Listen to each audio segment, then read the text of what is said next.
farming is life. Farming is bay. Farming is good. Farming is therapy. Farming is everything.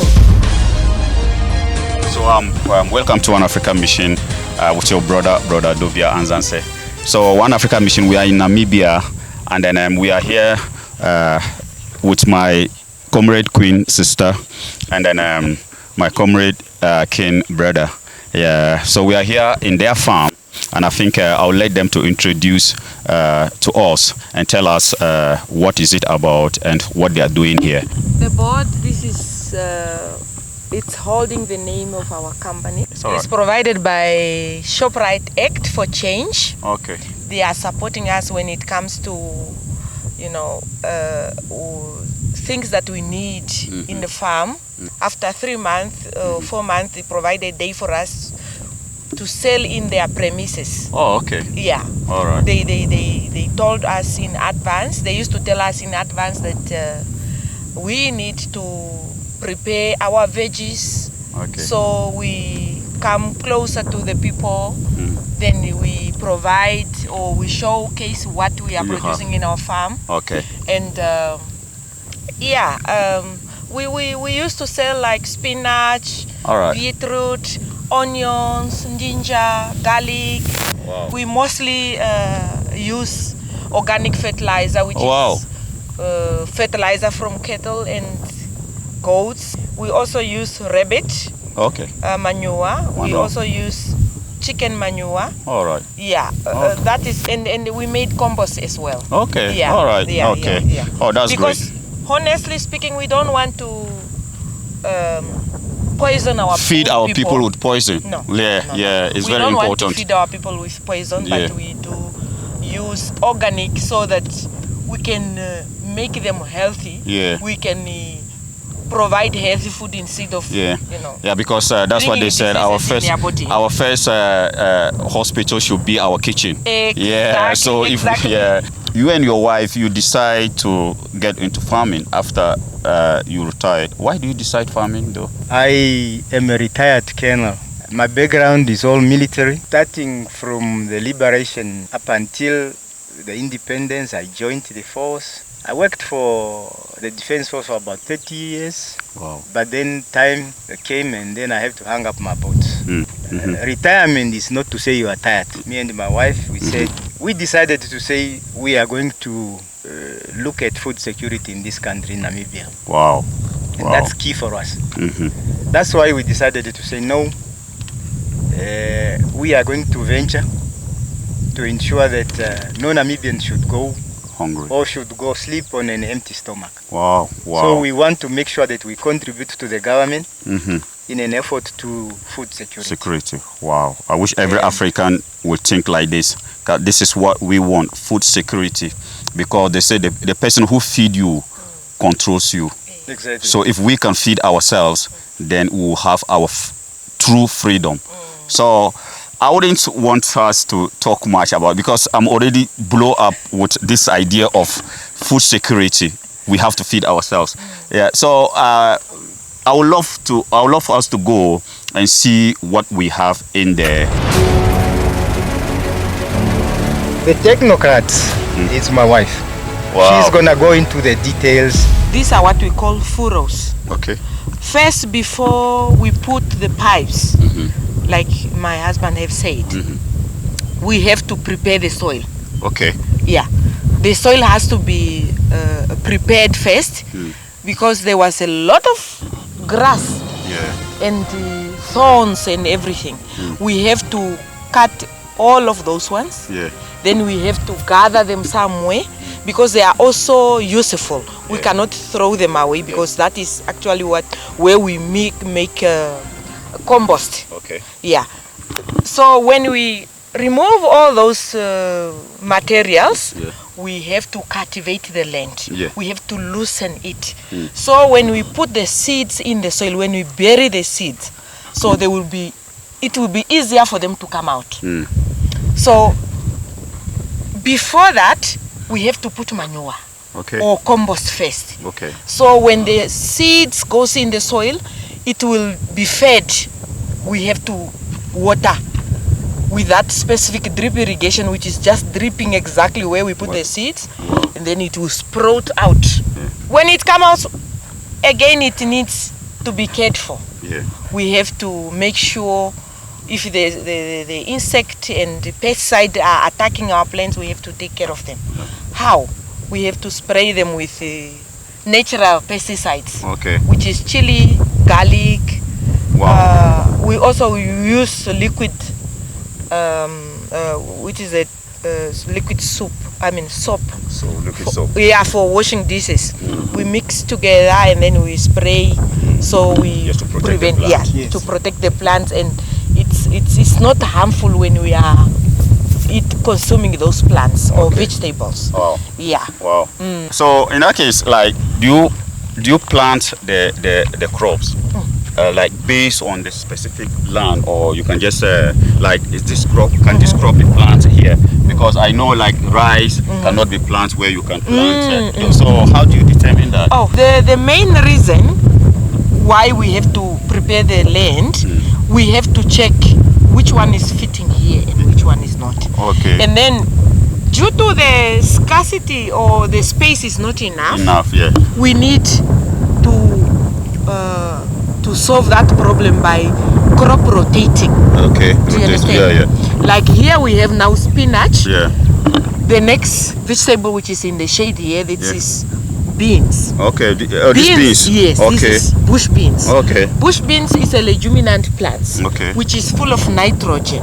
So when we are rotating, every place where we put a certain vegetable, when we remove it, we finalize or we clean that land with beans.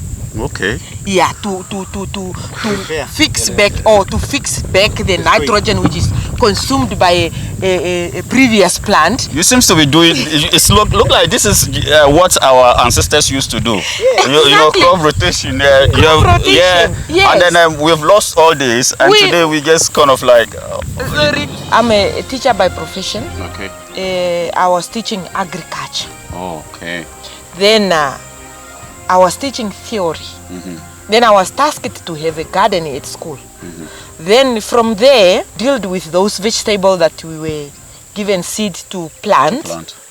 We excel on that. Then it was not even enough for the school. It was even enough for the school, and then some we even went to sell them outside. So when I went to sell outside, it's when I realized that we need to do more of this. People, they need this. People, they need food. What is the use for me to be at school giving learners theory, but they don't know how to practice? Practically, they don't know. So now I know when it comes to practical, it can be done. We used to see these things from white people. They are busy with farming, but us, we think we take it as they are busy with farming, and they are using that to control us. Unfortunately. And then us blacks, we say no, farming is for the uncivilized people. It's for uneducated people. It's for poor people. So people they don't want to be dirty. So for me, I decided to quit, and then I quit teaching. And get into farming. And come to farming. Here you can print your money at any time. You don't need month end. If I come here now and I pick these beans, I go to the shop, I will have like 2,000 already. You have your money. So in a nutshell, the question that I asked, what was the challenges? And then you said the passion. So in a nutshell, your passion supersedes whatever challenges. So if you have passion to do something, that passion will supersede whatever challenges it will come from. It may come. But one more thing. There is nothing without challenges. We also face some challenges because honestly, since we come here, we just used our savings. All the savings that we're having, we put it in this farming or this place. For it to have all these modern pipes, to have all those nets, to have that fence which is having wires and everything. It's from our pocket.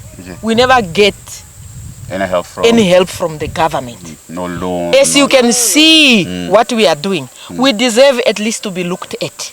By the government. We are chosen even by the ministry to be a commerce lead farmers. They used to travel with us, but what they do is to pay the accommodation, buy us expensive food from hotel, but they are not ready asking, what do you need? Is your drip irrigation old? So we can replace for we can you. Help you replace it. Yeah. They are not doing that. Why? Nobody knows. Ask me, I don't know. Nobody knows. So we have the challenge because we also have workers that are working for us. So how many workers do you have? We have, how many? 5 of them. Okay. So including our farmhouse, our farmhouse there. We also have our own workers, but this one working in the farm here, they are 4. Okay. They are 5. All right. Yeah, they are 5. So like if you can get support from the government, you can employ more people. Yes. And that is where we and that is where that is where the progress will come in. Yeah. Because if we have few, obviously we will hire casual workers to come and help. Because here we don't even have plough, we don't even have tractor, we don't even have shoeing machine or something. We are using manually. Everything is just manually. To install these pipes manually, to put those shades manually, to elect those poles that is holding tomatoes there. It's manually. Everything is just manually. So we have that challenge. Okay. We need help. We are not saying, my brother, help us with the cash from your pocket, but if you can talk with the other people or an organization or whoever is willing to help, or invest in us, then they are more than welcome. All right. Because seriously, we bankrupt ourselves with whatever we were having to brought this or to set up this. Okay. Yes. And now we are trying. Yeah. But honestly speaking, we have some challenge when it comes to to bring development, because we need, even during winter, we don't used to have anything here because the winter will swipe away everything. We need some, maybe to make up some tunnels, and then we can put some plastics, and then so we can. Yeah, we need a lot of things. Yeah, so anybody listening to us, as my queen is saying here, there will be challenges in everything that you do. Yes. Yeah, so these are some of the challenges she points out. So if you think like maybe you can invest on this particular farm, then it will be a benefit to you investing and also to us here who are in the farm. Yes. Yeah, and then as we said, the more we expand the farm, the more we employ more people. Yes, more people. And then unemployment will be catered. So it's up to us to make sure that we support each other, at least to feed ourselves with a healthy organic food, and also to employ the youth so that they will not be in the street walking around without anything doing. They do not want to see us united. And if we are united, starting from north-south way, and we can do free trade, then guess what? Africa will be lifted. So we also need the government, our governments to come in. Yesterday, that's what a sister was telling us. Yes. The government needs to bring their heads together. Yes, free trade. We should not have these restrictions. If I'm bringing these products to Zimbabwe or to South Africa, then I'm charged so much. Because it's discouraging me. I would have that wish to take my products, but then that fees of payments and paperwork. Exactly, that is the main point.